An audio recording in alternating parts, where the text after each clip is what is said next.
And we are all set. All right, so we're ready to go. Well, welcome. I'm Dean Clifford from Knollwood Baptist Church and Faith in the City series, and we are delighted to sponsor this today along with Action for Equity and the North Carolina Justice Council. So thank you for joining us. I will do a brief introduction and then introduce the speakers as well as giving you a few housekeeping tips. I want to just start by saying, by way of background, just so we're all on the same page in terms of what we're talking about today, the Leandro case was initiated in 1994 by 5 low-wealth counties that really resented the fact that they didn't have the funds to provide what they saw as an equitable education. That case has been pending ever since and has gone through several iterations, both in 1997 and 2004. The North Carolina Supreme Court again affirmed the fact that the North Carolina Constitution requires all districts to provide an equitable education to their students. And they touched in that not only on early childhood education, but on teacher training and teacher excellence, excellence in the classroom, strong principals, access to resources that ranged from social supports to health. So it really covered a very broad field of what it meant to have an equitable education. In 2018, Judge Lee ordered that there be an independent study to see what progress we were making and to make recommendations. And we're going to be hearing more about that today and what the implications are for our local school system. Just a couple of housekeeping matters. Today's session is being recorded and will be posted later on Action for Equity's face page, which means you can share it as well as revisit it. You should have in the left-hand corner of your screen a mute button. I would suggest that with as many people as we have, it would be advisable for you to hit that mute button unless and until there comes a time when you need to speak. And the other thing I need to be sure you know how to do is that we will have a Q&A time with Kelly Easton at the end of hearing from our speakers.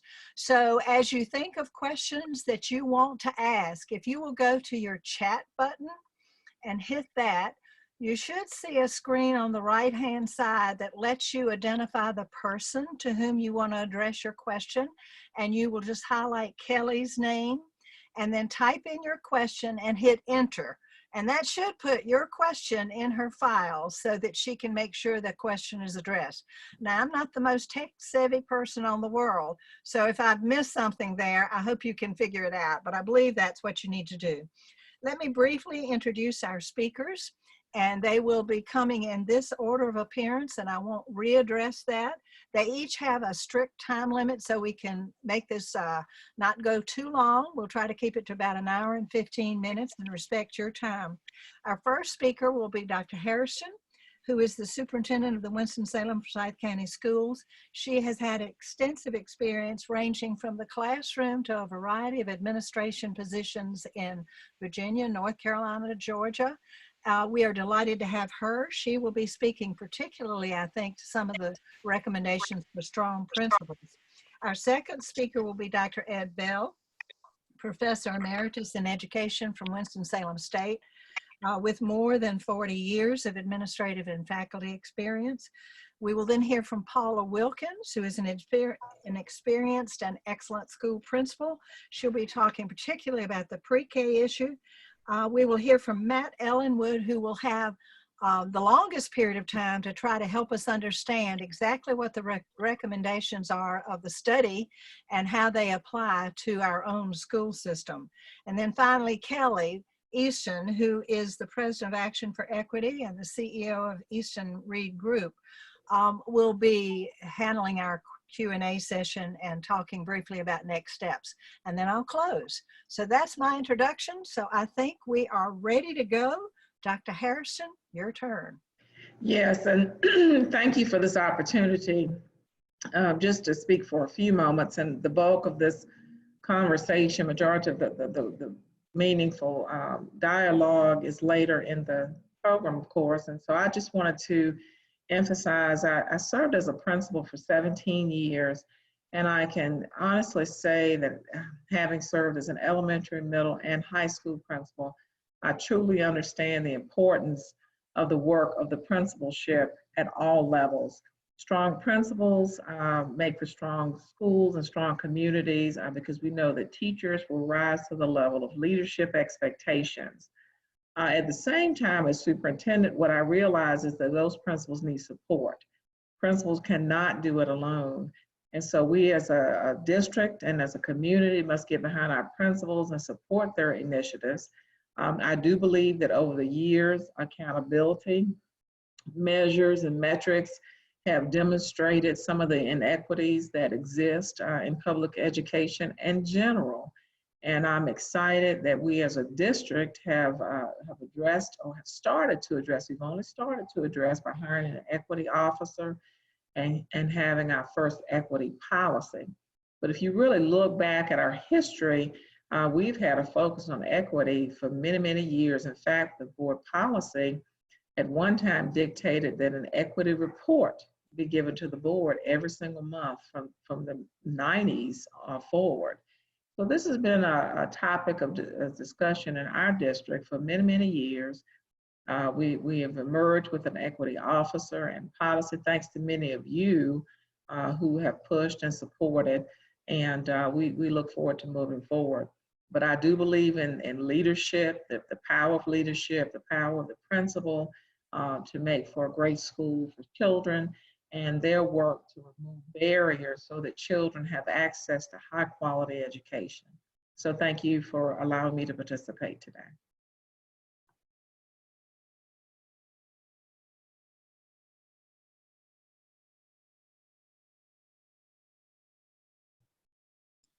Dr. Bell, it's your turn. Go for it. Okay.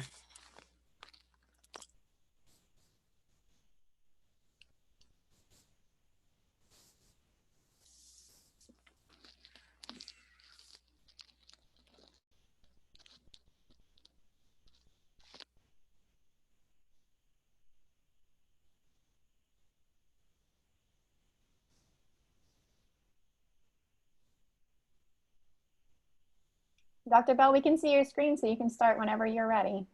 Okay. I was hoping I could hit the slideshow, but I guess I can do it this way. Okay. Well, first, thank all of you for joining. We appreciate your concern. My responsibility for Action for Equity is to tell you about a policy model. It's called the Whole School, Whole Community, Whole Child model.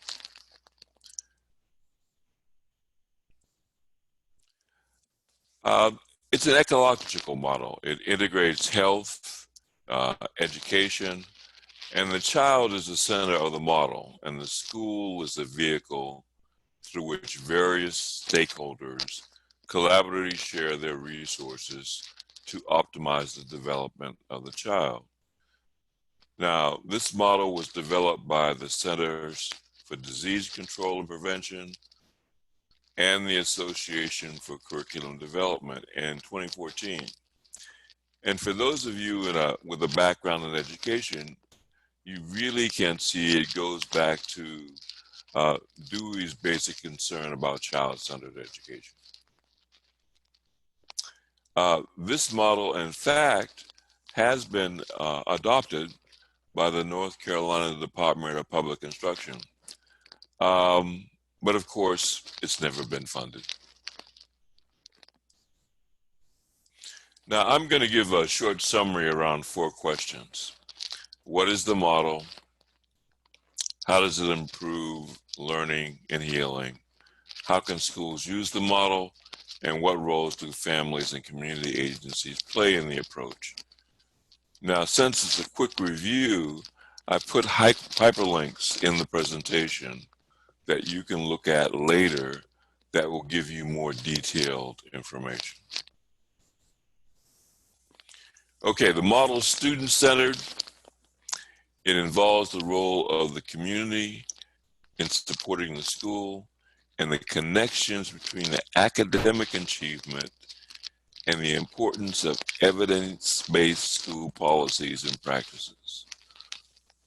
at least in my time in Forsyth County, most of the policies and procedures have been based on politics as opposed to research evidence.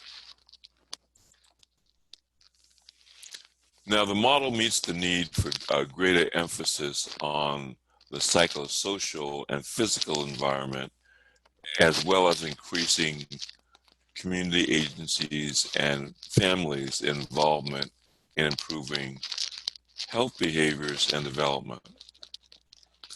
The model also works at a way to engage students in active involvement in their education. Now, the Association for Supervision for Curriculum Development at this hyperlink has detailed procedures about how school systems have implemented this model and how we can use it here in our community. Now, establishing healthy behaviors during childhood is easier than trying to correct unhealthy behaviors during adulthood. Schools play a critical role in promoting health and safety for young people and helping them establish lifelong healthy habits. Every school has a unique set of needs, and that's one of the advantages of this model. School leaders can incorporate this model, but adjust it to their own particular needs. And when you have a chance, you really want to go look at the virtual schools where they show how this model has been implemented. Now, families play a critical role. When schools get involved with families in a meaningful way, they can improve student health, they can reinforce healthy behaviors at home, in school, out of school programs. And really, once you're able to start to influence families, you can in fact indirectly impact communities. And that provides a vehicle to begin to address many of the recommendations that we've had in our community that never seem to go anywhere. What have you heard lately about the recommendations from the Poverty Task Force? What have you heard lately about the mission of the County Health Department about dealing with health disparities and infant mortality? We need vehicles that can allow all of the stakeholders to consistently build credibility and provide their mechanisms into the community. And this model can do that. Dr. Bell, can you move your mic away from your beard just a little bit? We're getting a little scratching. Thank you. How's that? Okay. Yeah, that happens. I'm sorry. Now, the resource that I use for this presentation is the most recent presentation from the Centers for Disease Control. So as you start to look at this model in more detail, this is the place to start, but be sure to investigate all of the other hyperlinks in the presentation. Thank you, Dr. Bell. You're welcome. Is that everything you'd like for us to know right now? Yes. Okay. All right, then. Let's hear from Paula Wilkins. Good afternoon, everybody, and thank you for the opportunity to just come speak a little bit about Cook. I know it lists pre-K priority, but I am not the spokesperson for the pre-K priority.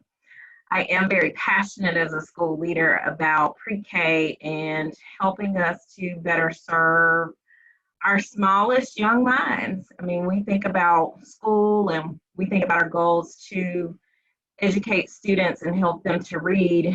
It doesn't start in third grade. And so one of the concerted efforts that we've made here at Cook is really thinking about how do we begin to attract and enroll our students here in our residential area in Cook. When I came back in 2016, we had less than 2 of our pre-K students who were enrolled in Cook. And for us, that was a huge challenge. You know, how do you take in students, prepare them, and get them ready for kindergarten, and then they're not continuing to stay with you? So what has changed? I think one of the big changes that we've tried to make is how do you build community with parents, teachers, and with our community partners to help create this early learning infrastructure that becomes like a pipeline for children.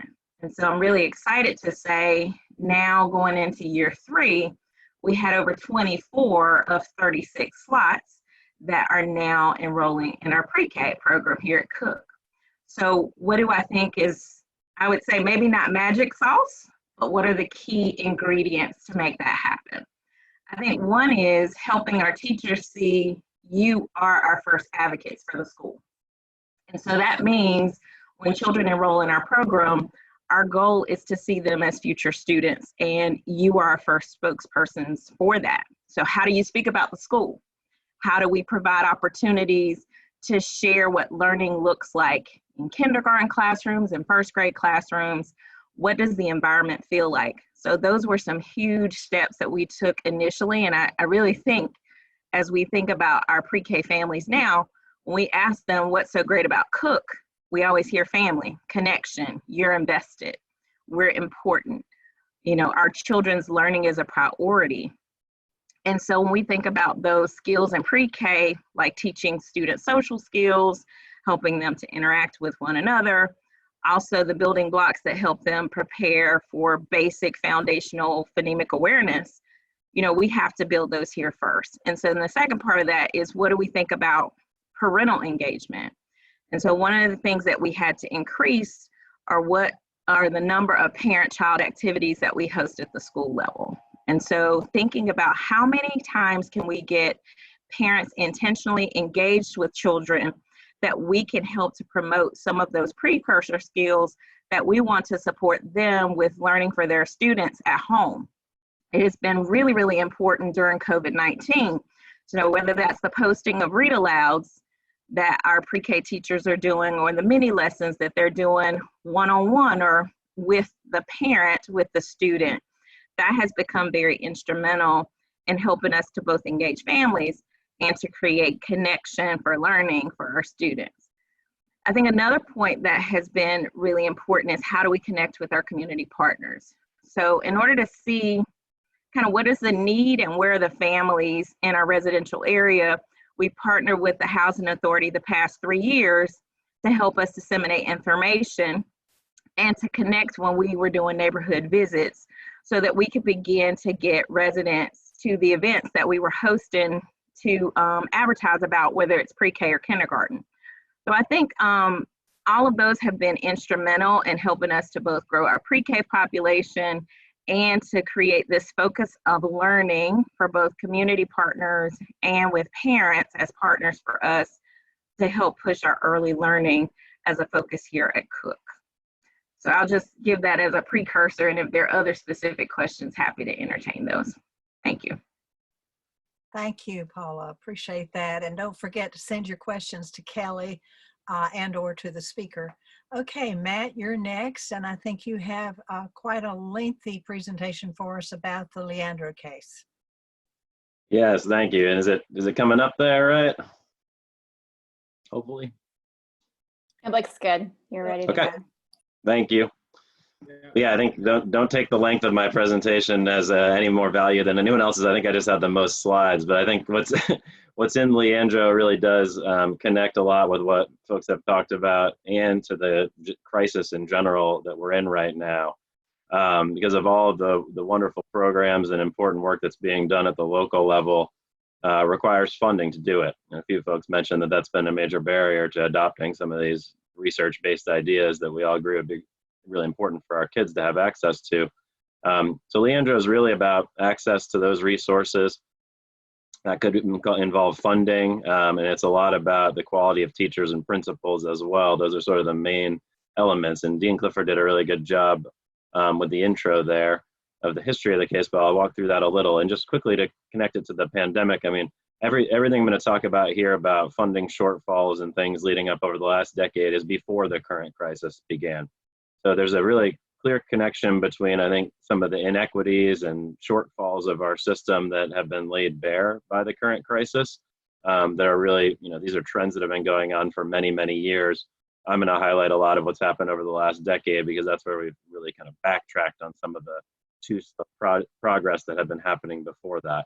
But there's everything we've got in here is sort of before the pandemic. So I think it's important to keep in mind, there's a lot of bold investments that are being called for through this case that we're going to be very difficult to do before the crisis began. So it's important to remember that, any of the sort of hardships that have been created by what's happening right now and people's lack of access to school, and we know how much that's falling harder on some groups of students than others, that's all going to be in addition to all the numbers that I'm throwing out here today. So we had a lot of work to do before this happened, and we have even more, but I think Leandro and some of the organizing work around it is a really promising vehicle for beginning to address some of these inequities, beginning to start put some of the pieces of the puzzle back together again.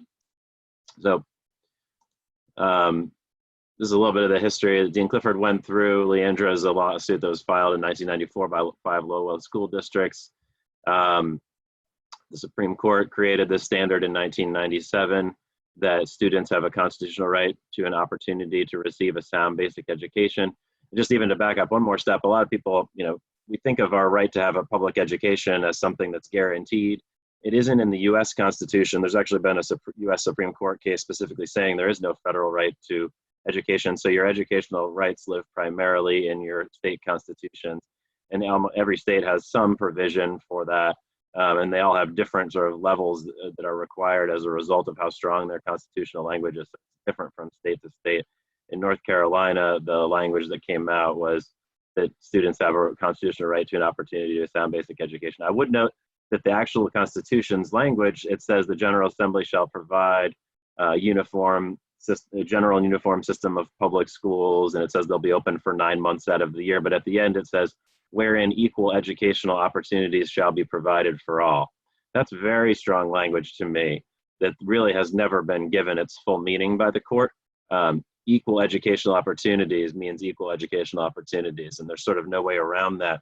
But the sort of famous standard that came out of the Leandro case is maybe the less aspirational, less exciting opportunity to receive a sound basic education. And we have never met this minimal standard in the 20 plus years since the Supreme Court ruled on this the first time in 1997. In 2004, it's called Leandro 2. Just Leandro, you can think of as something that's just always been ongoing because we've never actually remedied the constitutional violation. And in fact, we'll talk a little bit about how it's gotten worse over the years. But in 2004, during one of the many sort of check-ins, this is one of the ones that went back up to the Supreme Court and became Leandro 2, we defined a little bit more about what sound basic education means. It means that each classroom will be staffed with a competent and well-trained teacher. Each school will be staffed with a competent and well-trained principal. And those are, of course, incredibly important. And there's a lot. It's easy to say those two things, but there's a lot goes into actually making those happen. Same thing with the next one, that the state must identify the resources necessary to ensure that all children, with a particular focus on at-risk children, have an equal opportunity to obtain a sound basic education. So that means that you actually have to have the funding needed to follow the education program and all the aspirational things that we've put out in terms of our state standards and things like that. So that you actually have to have enough resources to teach kids to the level that we're requiring our principals, teachers, educators teach. This is moving fast forward to what's been happening more recently. In 2017, so the state defendants in the case are the governor and the State Board of Education. So the governor and all the parties moved, the state board and the original plaintiffs. There's also the plaintiff interveners from Charlotte and NAACP that are represented by the Lawyers Committee for Civil Rights. All the parties lined up and agreed that we needed to do two things, really. Work to have a consent judgment where we're coming up with sort of what's the nature of the ongoing constitutional violation and what needs to be done. And that we need to have an independent consultant. You'll hear about the WestEd report. It was a few other groups and included the NC State as well as for the local context. But it was a bunch of different, really well thought of education researchers who went through and identified all the shortcomings in our system and what would need to be done to actually meet the minimal standards in the Constitution. At the same time, the governor created the Commission on Access to a Sound Basic Education to advise them in the process. So that commission worked in tandem at the same time as the West Ed researchers were coming up with their report. And that report was released in December of 2019. We'll go through that in a little more detail, and we can send along afterwards. It's 300 some odd pages long, so it's hard to describe all of what's in there right now, but it is very aspirational and broad, and it's on almost all elements of our education system. We can share some summaries we've written at our various lengths, or the whole 300-page report if you want to get into that. In January, Judge Lee approved the consent judgment, so that really adopted the West Ed findings that showed there's an ongoing constitutional violation, that there are really serious shortfalls in our funding structures and a lot of policies, particularly ones that have been developed over the last decade, that need to be changed in order to actually provide all children with access to the sound basic education. In that consent judgment order that the parties would develop short, long, and medium-term plans to remedy the violation. So you can think of it, it's really going to be over an 8-year period that we're supposed to be remedying this. And that's just because it's such a huge hole that we're in that you can't really fix it overnight. So they have to come up with these short, medium, and long-term plans. The short year plan is really for 1 year. We'll talk a little bit more about that. Some of that's up in flux because of what's happened. The pandemic happened at basically the same exact time that plan was due. So it's a little unclear how that's going to move forward, but it doesn't change the nature of the Constitution. So something has to happen, but it'll probably affect the timing of when these are turned in.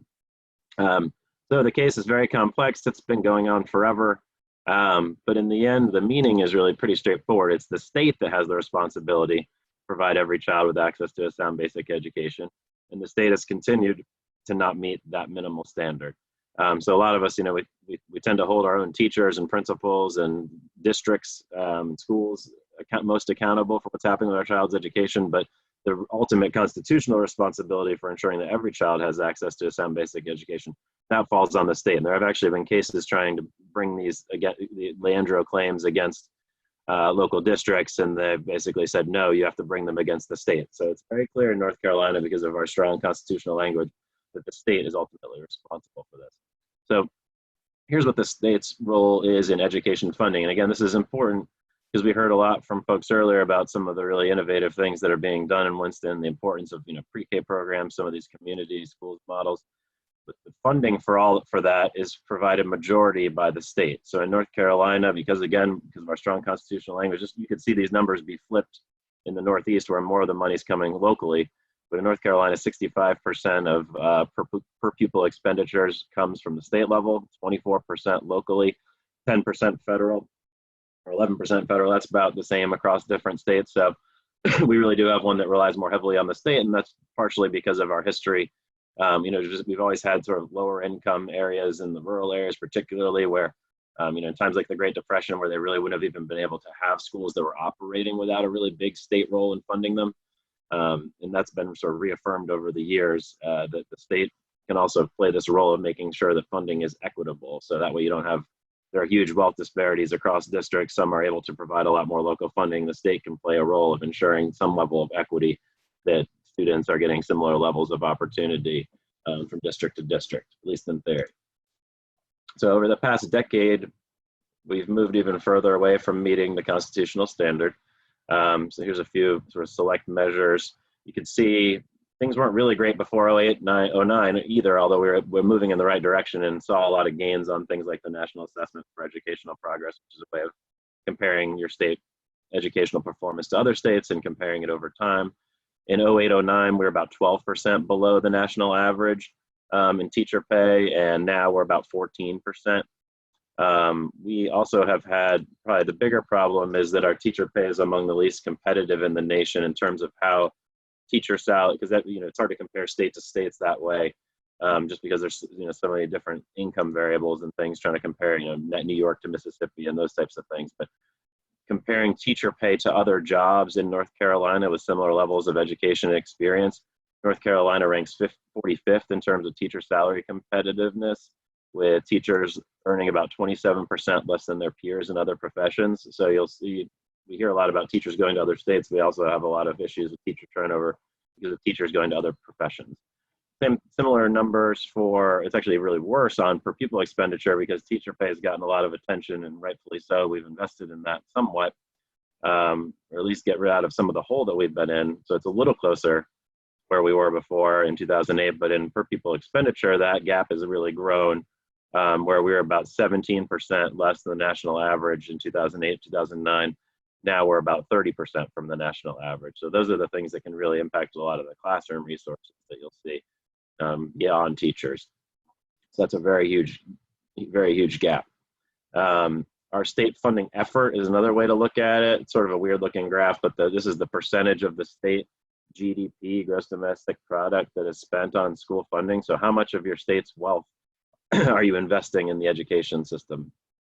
And you can see North Carolina is the thick red line here, where we've always been on the lower end. We've fallen further behind some other states. We were 42nd in state funding effort in 2008, so not that good. Now we're 48, so even worse. If we had made average effort, so if we were at the national average for how much of our GDP we're putting into education, we would have about $3.6 billion per year more to spend on education. If we made the same effort as South Carolina, our neighbors that we sometimes like to look down on in educational measures, we would have $5.5 billion more. So they've really caught up to and surpassed us on these measures, at least of educational spending and how much they're investing in their children. What that means for schools is, compared to 2008, they have 1.1. These are in per student numbers. So we might have more teachers now, but the population has grown obviously since then. So per student, we have 1.1% fewer teachers. We have over 9% fewer instructional support personnel, 8% almost principals and assistant principals. One of the biggest ones really is over 35% fewer teaching assistants, and you hear teachers who have taught for a long time who really obviously have felt that difference in a major way. Central office is another big one, where a lot of these kind of innovative programs we were talking about and support for low performing schools and professional development things live. So people may not notice that, but it plays a really important role. We've had massive cuts to central office. And of course, textbooks, that one really adds up. You can handle cuts to textbooks 1 year, your textbooks will get older and that sort of thing, but we've had just consistent massive disinvestment in textbooks over the years that has really created a backlog. We haven't put in the front end costs needed to switch over to digital supplies, as we're all seeing now during the pandemic. Same thing with supplies and materials. We've completely eliminated state level funding for professional development and teacher mentoring programs.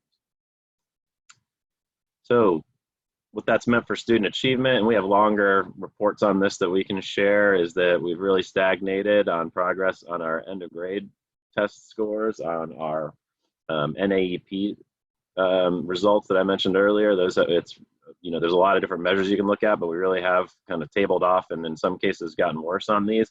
And we have had some of the fastest growing achievement gaps in the nation. And we already had pretty large ones, but that were getting narrower in the 90s when this case first began, and we started investing as a result of it. But again, over the past decade, we've very much backtracked. So all that led us to all the parties in the case moving to have WestEd look at our system and make findings and recommendations about how we can fix all this. And that is really an amazing thing, to have all the parties and the judge in agreement in a case like this that's been going on this long, that we need to do that.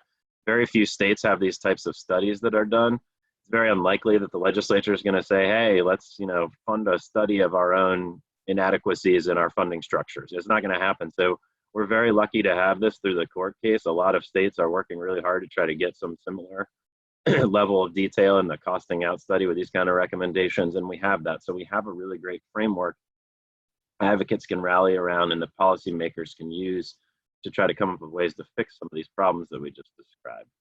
So the WestEd report found that, big picture, a new approach is needed, that we've never met our constitutional responsibility to children, that the enrollment of children who fall into the at-risk groups defined by Leandro, economically disadvantaged students, English learners, children of color, exceptional children, the enrollments of these groups of students has increased significantly, and as we've mentioned, so have the gaps.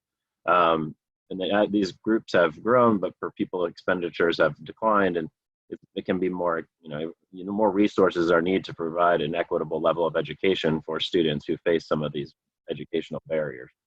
So one of the big kind of famous headline out of the WestEd report was that we are now further away from meeting our constitutional obligation than we were when the Supreme Court issued the Leandro decision more than 20 years ago. So the report is broken down into 8 critical need areas. The first one is a big one. It's revise the state funding model to provide adequate, efficient, and equitable resources. The funding needs to be flexible as well and stable. Obviously right now we have inadequate levels to ensure all students are achieving at grade level. So there's the other kind of big picture dollar amount finding from this was that over 8 years, we're going to need to invest about a little over $4 billion in the education system in order to comply with the Constitution. That includes early childhood as well as K through 12. So just to look a little bit at what that would mean for a place like in Winston-Salem, if we actually followed these recommendations, that would be $117 million in new funding for Winston-Salem schools. In terms of state funding, that's an increase of about 36%. 20% increase in teacher pay, 220 additional teacher assistants, a school nurse in every school. Right now there's only one in half the schools. And I'm sure I'll be corrected by the local folks, but this was the best we could do, kind of coming up with the state level research. Sorry. The counselor issue, of course, is a big one across the state. Winston's not one of the worst, but this would obviously make a big impact if we could go to 1 for every 250 students instead of 366. Social worker is obviously a really big deal. The current ratio is really out of whack at 1 to 1,000, so bring it down to 1 every 400. $1.9 million for textbooks and supplies and NC pre-K for all eligible 4-year-olds. And we heard about the importance of the pre-K programs earlier as well. So you can see if we actually follow these recommendations, really huge consequences locally in Winston. Second is what we talked about earlier, kind of one of the main Leandro findings is that you have to have a qualified and well-prepared, diverse teaching staff in every school. There's been specific programs that they're looking at, teaching fellows, ramping up professional development, adding mentoring. This one has a lot of findings that you could look at if you're interested, and we'll send them along because you can imagine there's a lot that goes into fixing this. Not just money, there's a lot of programs and things that need to be set up. 3 is provide a qualified and well-prepared principal in every school. That we need to look at sort of the compensation structure. We need to look at local incentives and things like that. Same with teachers, of ways to attract and the supports that you provide as ways to attract and retain teachers and principals, particularly in high needs schools. You have to provide all at-risk students the opportunity to attend high-quality early childhood programs. Again, funding and the pipeline of teachers are really the big issues there. You have to direct resources and opportunities to economically disadvantaged students. So as we're phasing in these different programs, it needs to go to the students who need them most first.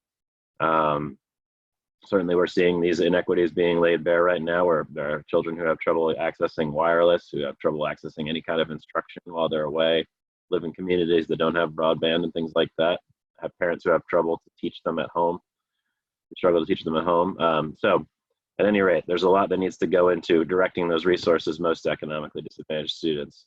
And children who face learning other barriers to education. We need to revise the assessment system and school accountability system. This is one of the ones that actually be free. Our system places too much emphasis on just raw test scores and proficiency and doesn't look enough at growth. It's been a big issue. Number 7 is we need to have more of a statewide system for improving and turning around low performing schools. We used to have something like this that's really been pared down. And we've had things like the innovative school district or school takeover models come in and replace them, but they really don't work very well, and they only deal with a couple of schools. So they have a lot of recommendations in this report about a better system for how we can support and target interventions to low performing and high poverty schools. And the last one is that need to convene an expert panel to assist the court in monitoring the progress of these plans and see whether we're actually fixing all of the violations laid out in here.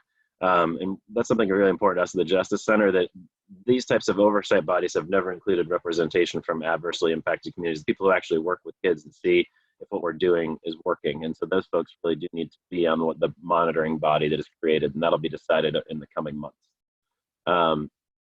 The end result, if we funded this is sort of showing how equitable our funding is. Right now it's pretty flat, everyone gets the same. If these things were all adopted, we'd have a much more equitable system as free and reduced lunch eligibility increases, so would funding. So I should stop there, but just why we're excited about right now is, again, we have this report that's a roadmap. We have buy-in from the governor and state board and the commission that's been created, alignment with what the judge is trying to do. I think we have a new judge in the case who wants to move things forward and is being much more aggressive in ordering things like these plans. And then we've had the state for the first time agree that it's not meeting the constitutional obligation to provide all children with access to a sound basic education, and that it's committed to having an action plan to do something about it. So the next steps are the judge has at the end of May right now, we'll see these deadlines have been kind of shifting backwards because of the pandemic. That's when we're supposed to see the phase 1 plan. That'll have some specific recommendations about what happens in the first year, some of the monitoring information and enforcement information, but ultimately it's up to the General Assembly to actually appropriate money to meet these needs. And the last thing I want to mention is that here's the contact information for the Education Law Project at the Justice Center. We're working with a coalition, a really diverse coalition that represents each of these different student groups. It's called Every Child NC, and we'll have a website that's coming up in a few weeks, but we're really trying to come together around these findings and advocate at the state level and in the court case for actually implementing them and ensuring that they're centered on the needs of folks from the communities that have been most impacted and from the student groups that have been most impacted. So sorry for flying through that, and thank you so much for letting me be a part of this today. I really appreciate it. Thank you, Matt. Now, if you've got questions, be sure you're sending them via the chat system. And let's see if I'm correct. I think we're ready for Kelly to start fielding our questions and responding to them. Okay, yes. So good afternoon, everyone. My name is Kelly Easton. I'm the Executive Director for Action for Equity. I would just like to just thank Knollwood's Faith in the City series for allowing us to partner with you. We have a very strong partnership, and the board and I are very appreciative of that, as well as Superintendent Dr. Hairston and Dr. Bell, our board member, and thank you, Matt. And so right now we actually only have one question. So if you have any other questions, please. Okay, so they're all coming in now. Kelly, and I know I made a mistake even though I gave the instructions. I know I sent my first question directly to Dr. Hairston. So it may be that you can periodically ask the speakers if they had some questions come to them. Okay, great. Thank you. So thank you, Dean, for that. So I'll go ahead and run through the questions that I did receive, and then I'll just open it back up to the speakers who received questions. So I have one question from, I believe this is Spence O'Neill, and his question is to Paula Wilkins. Could you please say more about how they are doing the early learning reading lessons during COVID-19? I would be interested to hear more about what's being done remotely. So that question is for Paula Wilkins. Sure. So as far as a platform, we're utilizing Microsoft Teams. There have been some issues and concerns related to confidentiality and information security with Zoom. So we don't use Zoom as an educational platform. We also use things like Class Dojo when we're posting asynchronous content that does not have to be interfaced at the same time. In cases where we've had challenges with technologies, when people have the same phone type, we've had to use FaceTime, so we've just had to be creative, but we try to support use of tools like Microsoft Teams when we want to do synchronous communication and lessons. We find overall it has been a helpful tool. We started in the early learning phases using Seesaw, which is an application where you can interact and where the teacher can post comments and also push out specific practice activities for students as well. Thank you, Paula. And so next we have a question from Mackenzie DeVinci. How do we ensure our local school officials use the Leandro ruling as a framework and not simply a reasoning to continue diverting blame back to the state? And so I'll pose that question to Matt. It's a really good question. I mean, I think Leandro has really two components to it. I think one is, yes, the state has a huge responsibility in terms of funding, but like you're saying, it doesn't change the fact that it matters what we do at the local level with that funding. So I think as we're in our organizing model, we're trying to both hold the state accountable for providing the funding locally that is needed.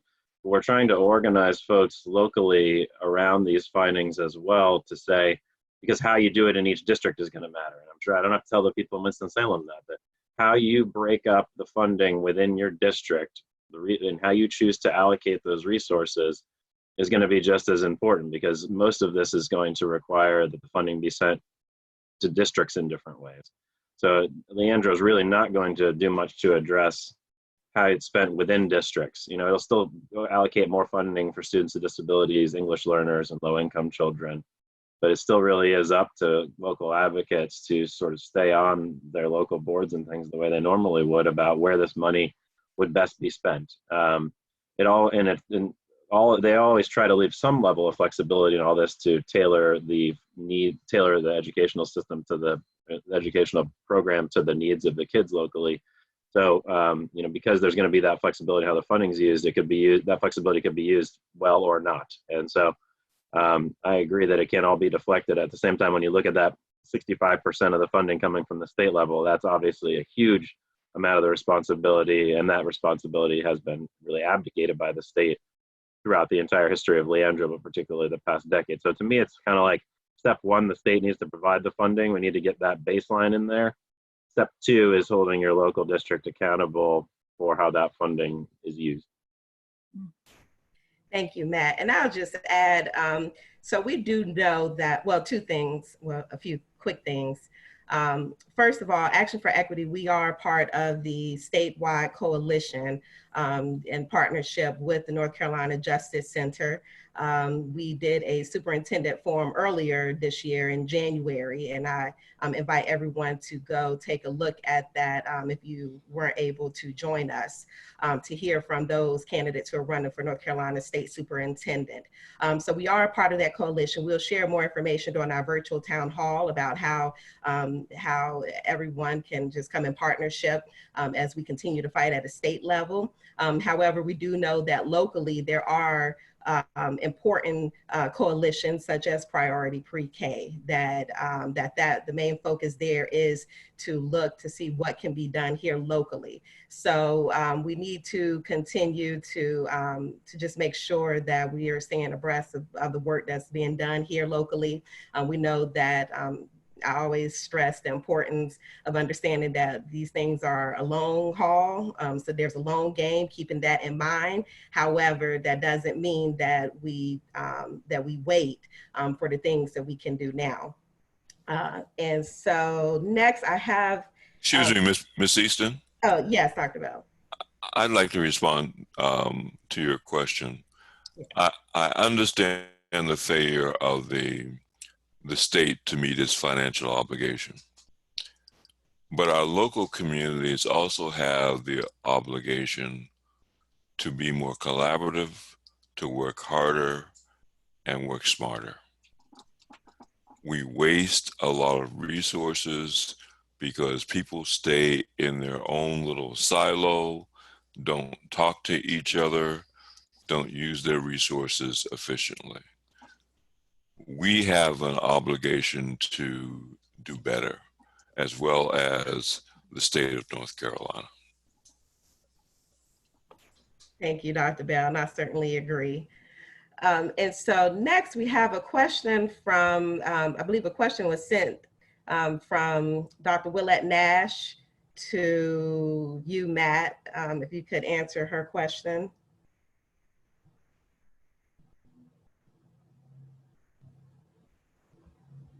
Okay, and while sorry, I was trying. I've got quite a few. Let's see. Is this about how this fits a student assignment?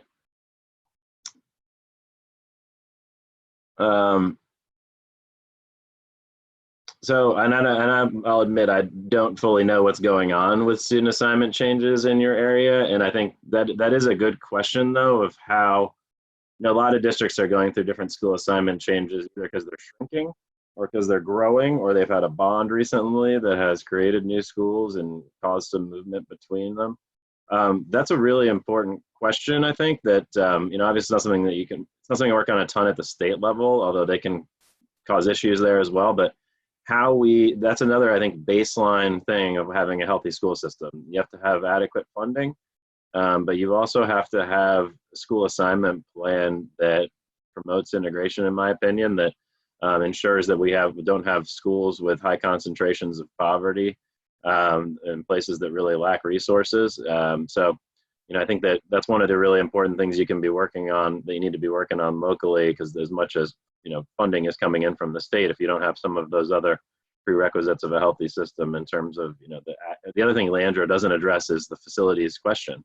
We have an $8 billion backlog in our facilities needs, and that was actually before the last 2 hurricanes upped that cost. So in addition to all the things laid out in Leandro, we have a lot of facilities needs as well. And if we begin to address those, that would cause a bunch of student assignment debates as well. So I think that's a good example of one of the issues that needs to be addressed locally. Thank you, Matt. And we have a question from Nathan. Is there a plan for reducing and eliminating high poverty school settings? What role do you think this would play in providing equitable and just educational opportunities for all? Yeah, similar to that, it's similar to the other question. Yeah, there really isn't. That is one of the things. So in addition to facilities, another thing that is ignored completely by the Leandro case and by the West Ed report is having, a socioeconomic integration in schools. And so that's an issue that they said was totally local, that can't be dealt with in the state, although the state does make a lot of decisions about things like how districts are drawn, who sits on your boards, how your boards are elected. The General Assembly makes a lot of decisions about local things, but the case itself leaves it up to local districts to deal with the issue of student assignment. And so I do agree that's a big thing to ignore. And the history of our education system from Brown and beyond, from Brown v. Board and beyond, really shows the importance of that issue that really isn't raised in Leandro. So even if we adopted all these recommendations, we'd still have that one as something that needs to be addressed as well. Okay, thank you, Matt. And is Dr. Hairston still with us? I have a question that I believe she may be good to answer. Okay. So there is a shortage nationally in terms of attracting people into the teaching profession. How do we do that? The best way to do it is to work with the university levels. There's been a lot of work done in lateral entry certification, meaning seeking out individuals with certification or with degrees in various subjects: social studies, science, English, marketing, business, and then helping them get into the education field. And so that is really what has worked in a lot of states, is increasing lateral entry. But until the universities increase the number of students in the education program, there's going to be a shortage. We've not seen shortages in past years in the elementary levels, and we are seeing tremendous shortages in early childhood. And that's challenging for lateral entry, because early childhood is built on foundations of learning. You have to really engage in foundations. And so that's really what has to happen, is that legislatively and statewide, there has to be more focus on getting more students. And then I will say that, teaching is tough, and our parents have probably found that out during this process. Teaching is tough. In our most challenging schools, I often feel that teachers are not supported enough, and that they feel that the parents are screaming and the community screaming. And at some point, we have to have a conversation with our parents, and we have to have our parents to better understand how to support educators. And I think that is a conversation we must have. We must have, you go to high performing schools, there's lots of support, lots of cheering, lots of what can I do. In our lower performing schools, that doesn't exist. in the way it needs to. So we have to start having conversations there.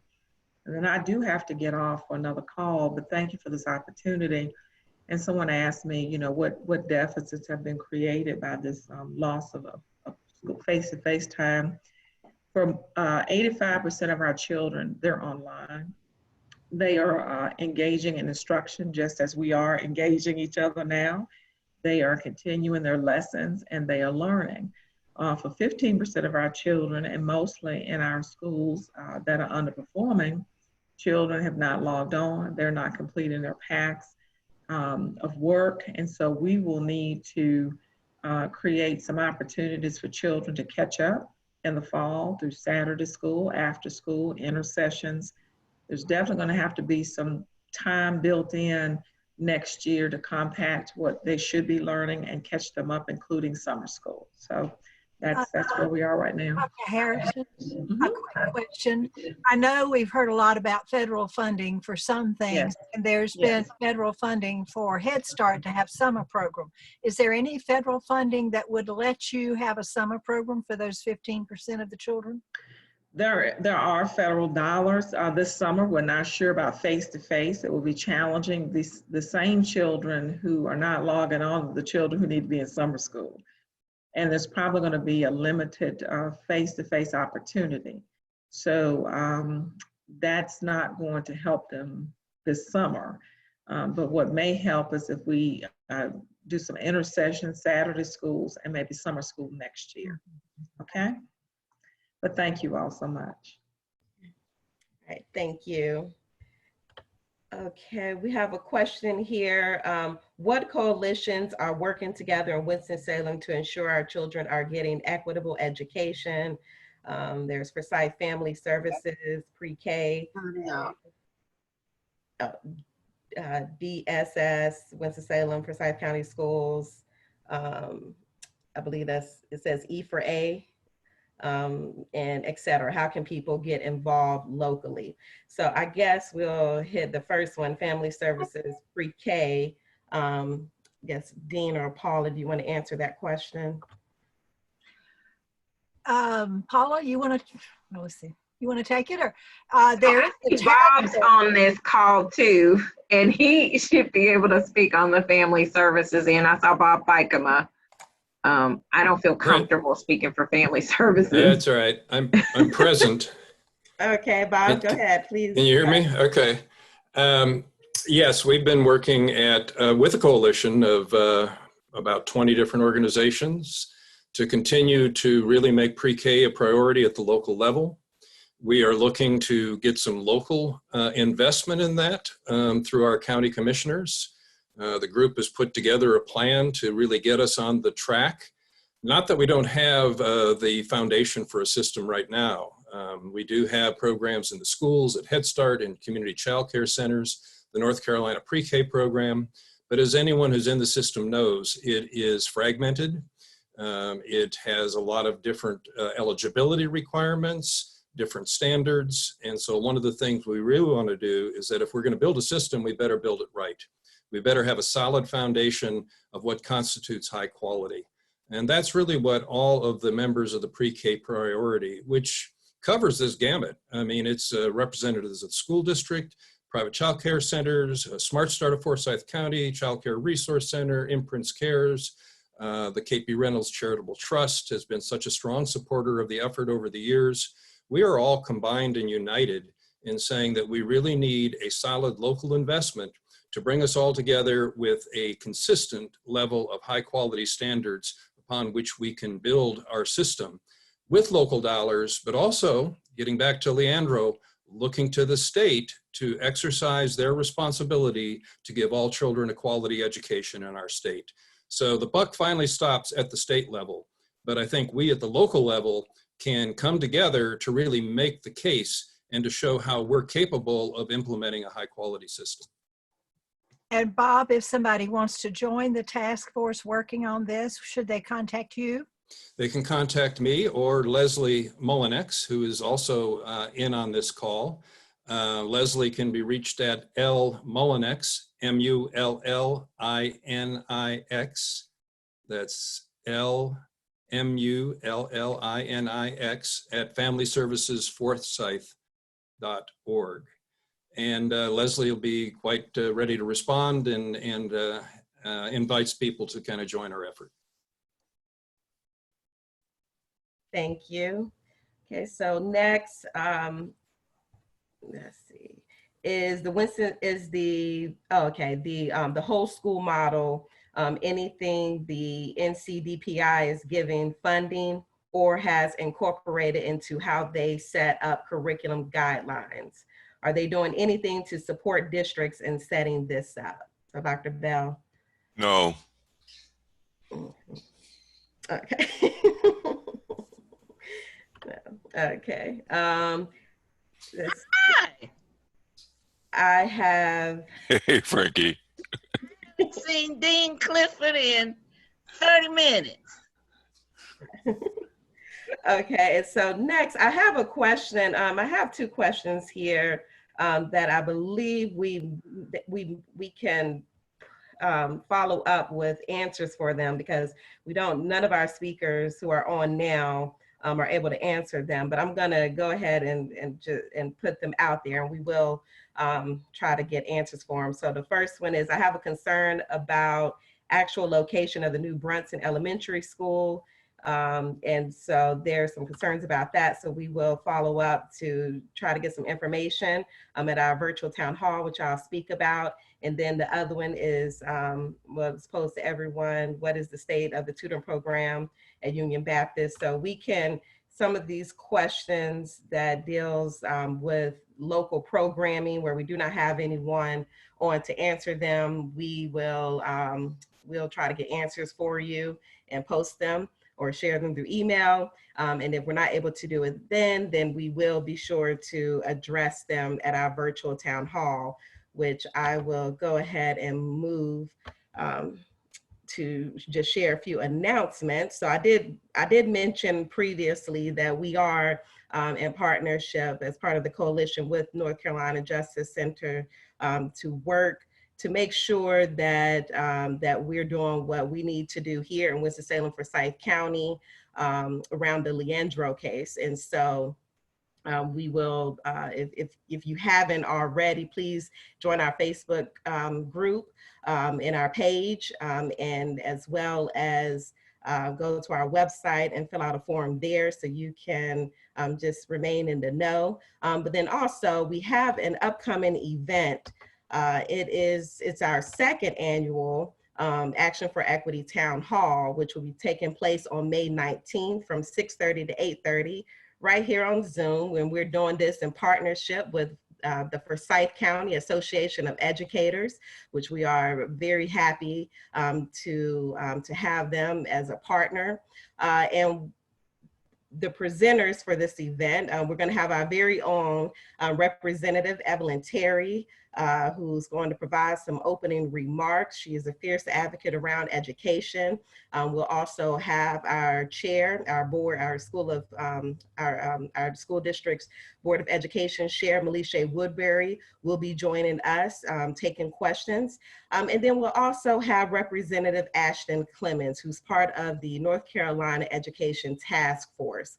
So she's going to be sharing some information about what's going on at the state level regarding testing and accountability, student teaching and other waiver issues, and just the potential instructional direction for the balance of the year. And Matt will join us to provide, to go a bit deeper as far as Leandro is concerned, and to share information. And then of course, Action for Equity, we will be there to share information, to be able to let the community know where we are with our policy recommendations. We have some announcements that we're very encouraged by, including the work that has gone into Action for Ashley, the new Ashley Elementary School, which the Housing Authority was awarded their grant for $30 million. So we look forward to being able to share some information about that. I will share links, or if Mary Pat, if you could actually put the link to the town hall in the chat, I would greatly appreciate it. And then lastly, we do have a petition.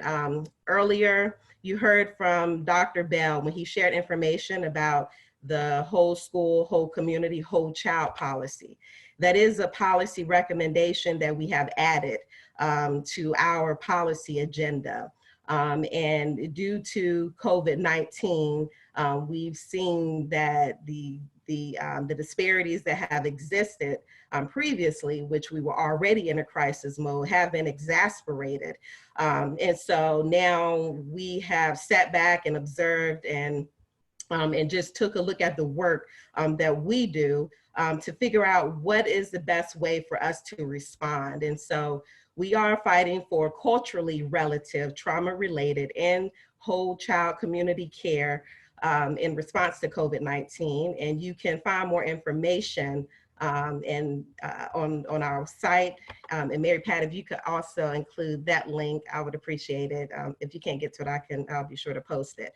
But we do ask that you please visit our site to learn more about our response and why we're pushing for the whole for this policy. Again, it intersects so much of the needs that our children, so many of the needs that our children have been lacking, and we're using the school as a vehicle to address it. Just from the beginning, Action for Equity has always fought for a more community-based model. And that way we can ensure that the community as a whole can partner with the local schools in order to provide resources as well as wraparound care. So again, please please sign our petition so we can keep you in the know.